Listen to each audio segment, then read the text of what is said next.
Hello, I'm Eleonora, an Italian graduate in economics, and today I'm going to talk a bit about a new unconventional, sometimes defined controversial, monetary policy tool, the negative interest rate policy. Let me introduce some basic concepts before discussing the negative interest rate policy. Potential GDP. A potential GDP level is a GDP calculated through precise advanced methods by specific institutions, IMF, OECD, for example. That is a GDP level which assures low inflation and a stable unemployment rate in a specific economic system. Natural equilibrium interest rate. The natural equilibrium interest rate is the long-term interest rate which is coherent with the potential GDP level. Over the last decades, this rate has been lowering in most advanced economies, and some economists think that it might have reached even negative levels. After the financial crisis, the GDP level of most advanced economies was lower than the potential. Therefore, we want to increase the current GDP level. We could try to achieve this goal by implementing an expansive fiscal policy, an expansive monetary policy, structural reforms to affect the aggregate supply side, for example. In this video, we focus on monetary policy. We know that if we want to increase the GDP, one tool of monetary policy that can be used is to try to lower the long-term interest rate. If the long-term interest rate is low, banks are more willing to lend, firms and households are more willing to borrow since the cost of financing is cheap. Households purchase more goods and services, and firms make more investments. The aggregate demand shifts to the right, the GDP level increases, accompanied by an employment rate increase, as well as a price level increase. This is our goal. So, we have to decrease the long-term interest rate to trigger this mechanism. But how? In general, central banks, which are responsible for monetary policy, can affect long-term interest rates by cutting short-term interest rates. For instance, after the dot-com bubble, the Federal Reserve Bank cut the federal funds rate, its short-term rate, to lower long-term interest rates and then stimulate growth.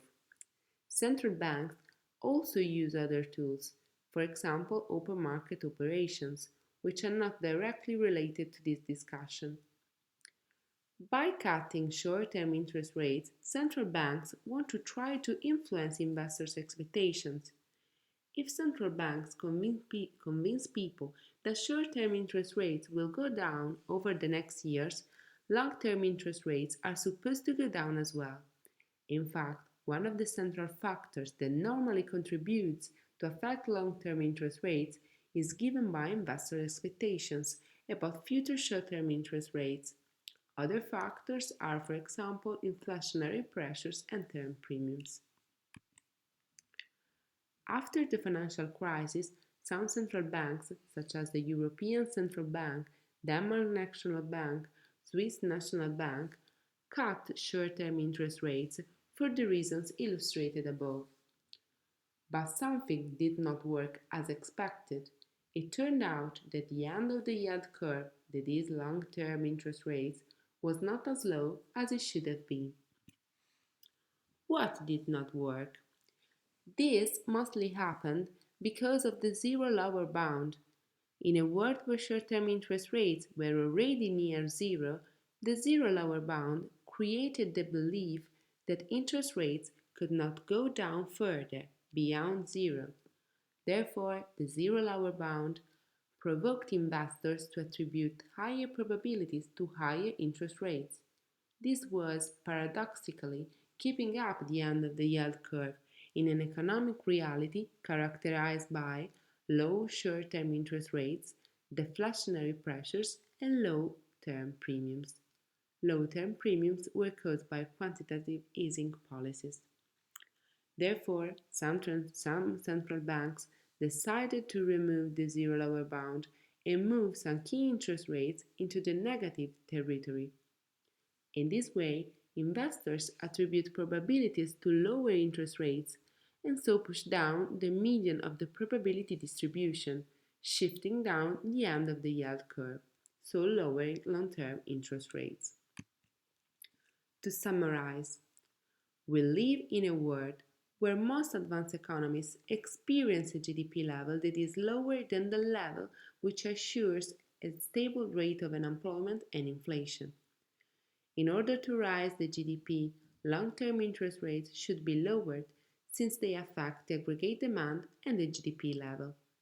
One way that can be used to lower long-term interest rates is cutting short-term interest rates and so affecting investors' expectations about future short-term interest rates. When short-term interest rates are already very low, this mechanism could not work. Removing the zero lower bound will influence investors' expectations in a way that helps long-term interest rates to decrease. For now, we have net positive effects on the economy.